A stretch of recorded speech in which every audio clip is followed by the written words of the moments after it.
Number 1. A few years ago, I had to take care of my mentally handicapped cousin. She could get around well enough, but due to severe arthritis in her knees and ankles, she had to be watched, helped into the bath, and shit like that. I would go into her room in the morning, help her to her walker so that she could go to the toilet, and make her breakfast. One morning in particular, I heard the running water in the bathroom. When I went to check in on her, I had to pass her room on the way to the bathroom. When I did, I saw that she was in her rocking chair in the corner, with her blanket over her head, rocking back and forth. "Don't leave the water on. You're going to flood the place," I said. I then went into the bathroom to shut off the faucet, and to my horror, my cousin was there, washing her face. I immediately ran back into the room, but it was just her blanket crumbled up in the rocking chair. My cousin wanted to know why I undid her bed. I didn't stay long after that. Number 2. I have a story that did not happen to me, but rather my friend's dad. This guy is not the type to bullshit, so I believe him 100%. My friend's dad, who we will call Jack, and his brother, who we will call Tom, lived with each other in the 80s. It was just the two of them living in the house with no one else. So this one night, Jack is coming home at night and walks into the living room to see a bunch of old people sitting around and talking. As he walks in, they all just quiet down and awkwardly look at him as he walks on by. He doesn't see Tom anywhere, so he just assumes that Tom will be back to attend his guests. Jack has work the next morning, so he goes into his room to get some sleep, but is kept up from all the people talking.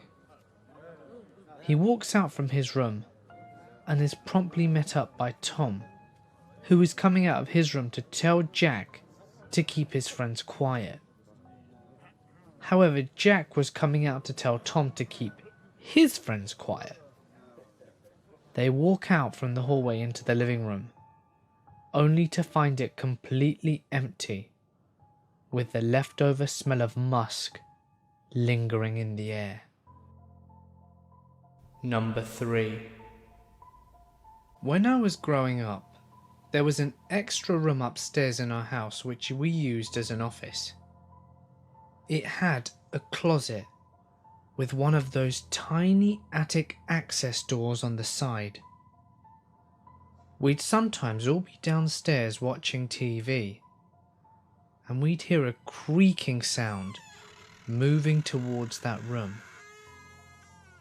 The room in question happened to be next to mine, and occasionally I'd find the closet door open with the light on, and the little door to the attic cracked open when absolutely no one was about to open it or turn that light on. Not only that, there was a spot on the wall that our cat would always attack. Now our cat has been declawed, but just imagine the amount of effort it must have been to try and destroy this part of the wall.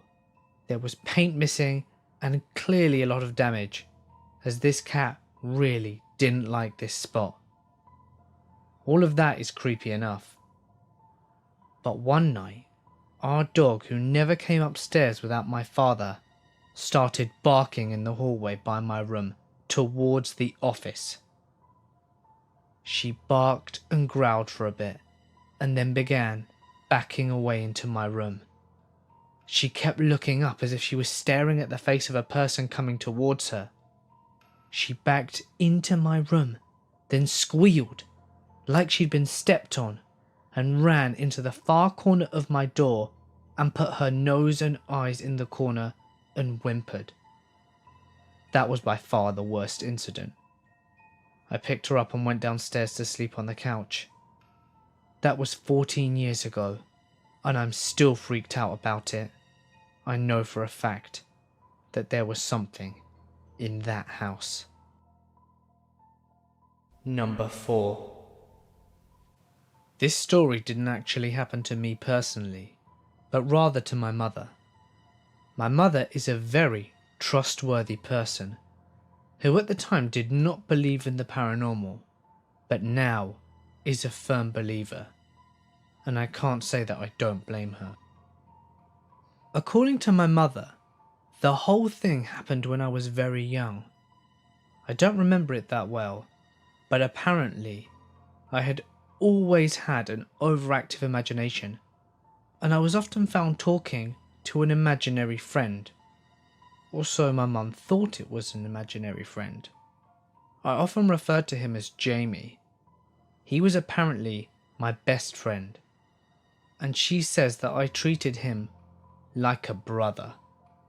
I would take food to him, play hide and seek, and everything else that you'd expect two young children to do together. My mother remembers telling me to go play outside, and I said I didn't want to, because I was refusing to leave Jamie alone. Then my mother asked why, and I replied, the hooded man won't let Jamie outside. This shocked my mother, but she apparently brushed it off to meaningless strings of childhood babble. Her thoughts were broken down though, no more than a few days later.